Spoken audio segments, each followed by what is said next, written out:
Esengo ezalaka makasi na ngambu na biso ya koyeba ozalaka ebele devant ba poste de téléviseur na bino pona kolanda magazine na biso FM Mag. Tokofongola basango na biso pona koyebisa na bino ke seni sangisaki ba juriste na ye pona mateya pe formation na o etali ba contentieux électoraux. Bolanda reportage ya Elvis Meti. Seni asangisaki ba juriste pona mateya topé formation na o etali contentieux électoral lokola mama na likambo nde saliete rapporteur adjoint ya Seni Paul Mondo nde afongolaki ba séminaire wana na o etali ko beta sete pona ba expert ya centrale électorale eza motuya ya koyeba pe kofandisa mituna na o etali ba contentieux électoraux yango ekopesa ndingi ya koyanola na mituna na makambo etali ba contentieux électoraux na ba juridiction nde mosala ya séminaire oyo bazwaki par ba juriste. Il est important que les lois qui ont été produites par l'Assemblée nationale ezali na motuya ete ba juriste ya Seni ba maîtriser na bokebi penza ba loi ya Seni na matali maponomi yango tofongolaki malakisi oyo pona ba juriste nyonso pona kosimba na oetali ba maponomi pe ba contentieux électoraux. To simba te na suka ya misala oyo ba juriste ba biangami na mosala ya qualité pe koluka lolenge kani ba ko répondre na desiderata pe na motuya na matali maponomi na domaine ya justice. Elongwe conflit teke yaka ekomi lisusu na kanluka na komini Ngaliema entre ba Congo na bayaka bolanda elema oyo. Ekolo bomoko etikalaka ka slogan depuis Mobutu akenda. Deko na ngai bondi melangai tozali na quartier Bolikango, plus précisément na kati ya Kanluka epai wapi population alalaka. On dirait kutu mutu moko azelaka ata butu ekomate 19h pile. Bakoti na bandaku bazali ko kima nini insécurité oyo wapi oyo ezali ko opposé ba habitants yaka pe ba habitants ba Congo, c'est-à-dire ngambo ya bayaka bokoki kokota te na ngambo ya ba Congo pe vice versa. Et sengeli to simba ete conflit oyo depuis banda on dirait kaka conflit ya teke na bayaka na Kwamut. Bondi melangai eza problème pe pasi kota la esika nini en pleine capitale epai wapi ba communauté zali kondongwana nzoka ebandande depuis kala lokola esalaka pasi population aleli bonga mona na ngam na biso awa ya ngama bayaka na ngama ba Kongo boyokana ate pour vike poto inviter bango na biso batikela biso mabele oya bayaka po bazonga kota ba Kongo kuna poto bomana te tozala pena même moral na bango na biso batika biso musika batika mabela kanluka eza pona bayaka rando zwa mutu akoto akokende ngamba ba Kongo te mutu ngamba ba Kongo akoya awate do makamunyoso pas conflit oyo ebotami entre Selemba na Kanluka et banda depuis kala pour comprendre ten comment ba habitants en plein capital Kanluka bakota Selemba ote ba autorité ba biangami pona kosala eloko sino te tokola mukakaka boye bato bakomi ko kima Kinshasa po bakende wapi. C'est comme si tozana conflit ya Kwamut to ya teke na bayaka to sala eloko pona kozongisa kimia pe bondeko na kati ya capital. Na page ya société esengeli boyeba ke FM Mag asaeli bino réflexion oyo pona koloba ke kuluna ezuli susu en plein makasi na ville province ya Kinshasa. Bolanda reportage. Phénomène kuluna na ville province ya Kinshasa ezo mata makasi lokola to ya dollar. Okozanga koyoka te na chaque commune to pe quartier ya ville province ya Kinshasa ba papi mutu ba kati mutu lokolo to litoi to pe ba bomi. Kuluna ezoki pe nango lisusu RT kala babandaki koopere mingi na butu kasi lelo bakoma koopere tina moi kaka ndenge bozali komona population azali konyokwa makasi po azali koyeba te atambola wapi tope bakoma kotambola na mapata po bazwala na kimia po na se awa pasi na pasi. Tomituni soki gouvernement provincial ya ville province ya Kinshasa bazali komona ndenge population ezali konyokwama na phénomène kuluna. Opération Likofi ekenda wapie oyo ezalaka kokanga ben civique nyonso na epoque wana kimia ekotaki po bakuluna bakomaki kobanga.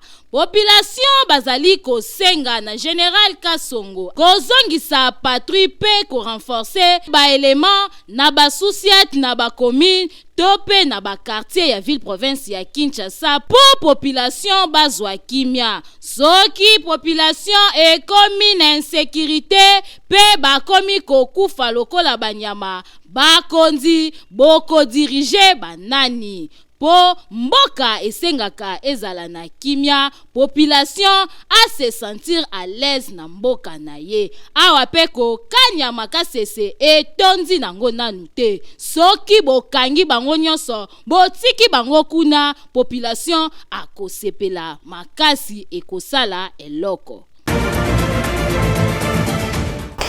Toujours na page ya société lelo soki otamboli na ville province ya Kinshasa okomona ke problème ya courant ekoma nango presque na ba commune tout bolanda élément oyo.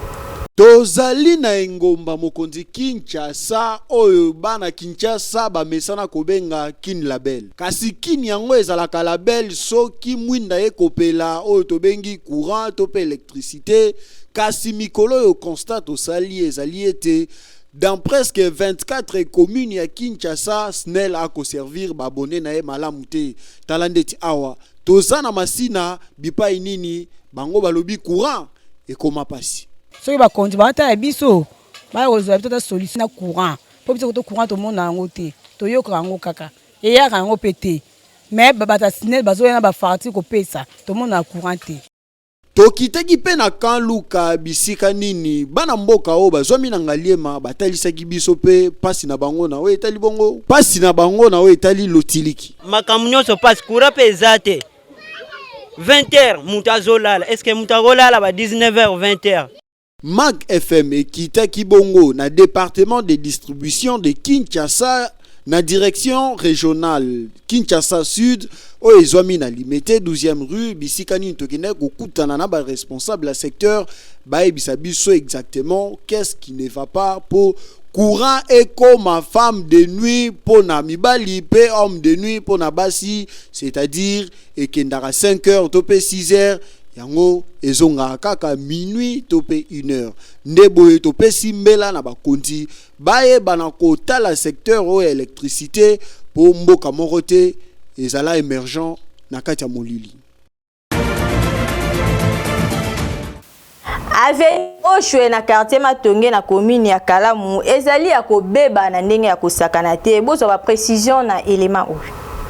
Balobaka na français après la pluie vient le beau temps kasi na Kinshasa et commandé milelo na milelo. Tozali na croisement ya baveni Kasavubu na Oshwe na quartier Matonge na commune ya Kalamu nzela ebebi na ndenge ya defwate suite ya mvula oyo ebeta kilobi na butu pe lelo na moi esali ke nzela ekoma impraticable. OVD abandaka misala na kati ya aveni Oshwe abwaka babeton na ye kasi tout la mwisi ya zazati lelo asundola yango kaka bongo misala isali makate. Selon information tozui sur place, gouverneur de la ville Gentini Ngobilape ayaka kopesa ordre misala ebanda kosalema, mais rien ne change, situation ezali kokoma lisusu plus pure.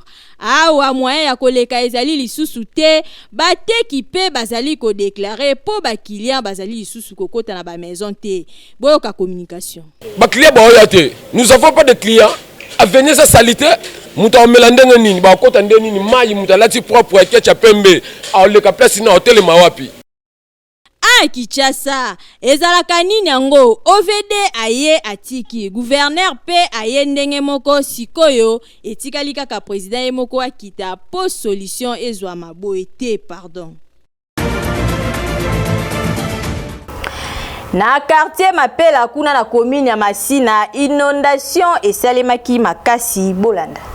mama tozalaki na ndako awa mbule ya mpelo oyokaka mpela bakonzi bayoka biso ata mawa lelo tokomolala na beglise tala lupangu tozalaki nango mbule ebandi na miniti omo bambule ebandi biso tosi tokimi tokomolala na beglise tokomolala na babalabala baterasi oyo basalisali na bamarché de la liberté basalisali na baprince mai wana nyonso ezoya api na mai ya ntsanga ntango ezokota biso moye tozala kimia eza te tozozinda bamapango ezebeba biso bandako ezebeba bandako ezeshome tosundola bamapango kaka kokima kaka bato baza biplace abia batalela biso nde tozali ta nde toza na bana boye toviva boye eza bia te mbula makasi na butu bato bakimikimi biso mosusu tokangami na kati ya ndako tolali eza bia te soki siko mbula etombo na ndako na bato tokei siko toloba nini.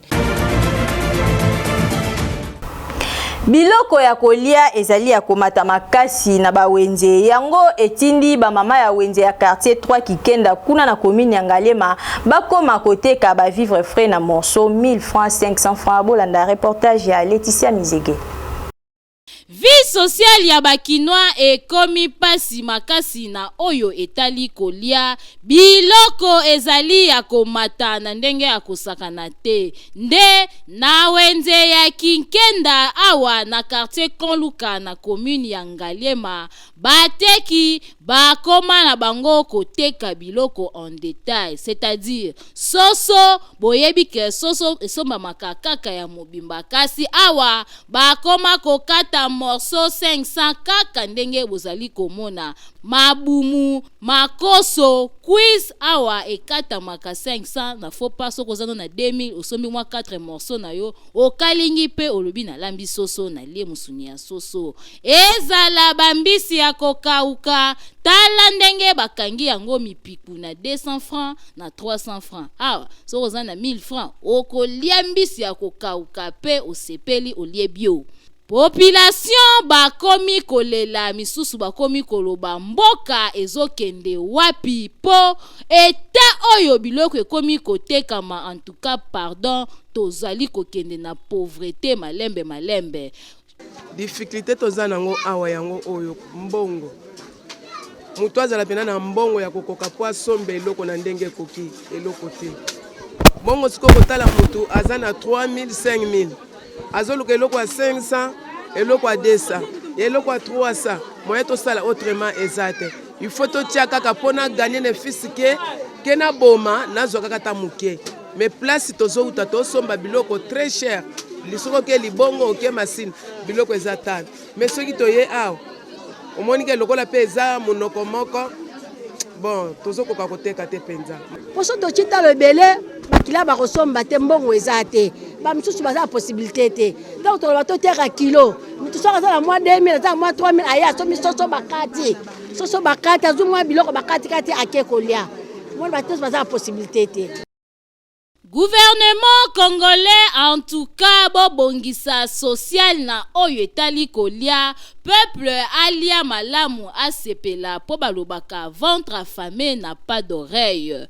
Awako mokonzi ya mboka alobaki le peuple d'abord kasi peuple bazo kemba bazo bénéficier te yango malobango ezalaki kaka slogan ya pamba po na terrain eloko moko ezosala mate na oyo etali social. Boyoki. Na page ya religion esengeli boyeba ke ambassadeur Mangele Silubasa Martin oyo azali bongo chef ya bangunza azalaki bongo na mobange na culte d'action de grâce oyo esalemaki mokolo ya dimanche eleki kuna na quartier 6 na commune ya Njili na église évangélique du Christ par le Saint-Esprit bolanda élément oyo. Eyindaki mabe mokolo ya dimanche 9 octobre oyo kuna na église évangélique du Christ par le Saint-Esprit fikambikambi oyo ezwami na quartier 6 na commune ya Njili na occasion ya culte d'action de grâce oyo ezalaki organisé na siège na bango azalaki wana en chair et en os yenani chef ya bangunza oyo ayebani na kombo ya ambassadeur Mangele Silubasa Martin ezalaki onction na onction po Saint-Esprit azalaki au rendez-vous mutu nyonso oyo azalaki wana azwaki bénédiction na ye lokola pe ezalaki culte d'action de grâce na maloba na ye alobaki boyi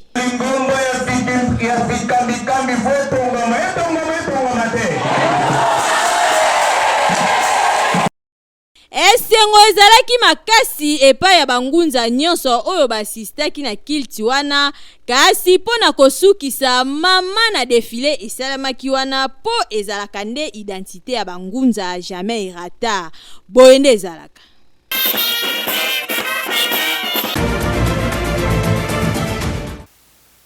Na suka ya magazine na biso ya mokolo lelo kasi soki bosepelaki na édition na biso bopesa merci na équipe technique pe équipe rédactionnelle mobimba o baselaki bino musala kitoko na sima ya caméra nazalaki bongo na monsieur Peter Francis o abendaki nga bilili po bomona nga na banda kuna bino ngai na bino tokokuta na lisusu mikolo ezali koya po esala eloko te.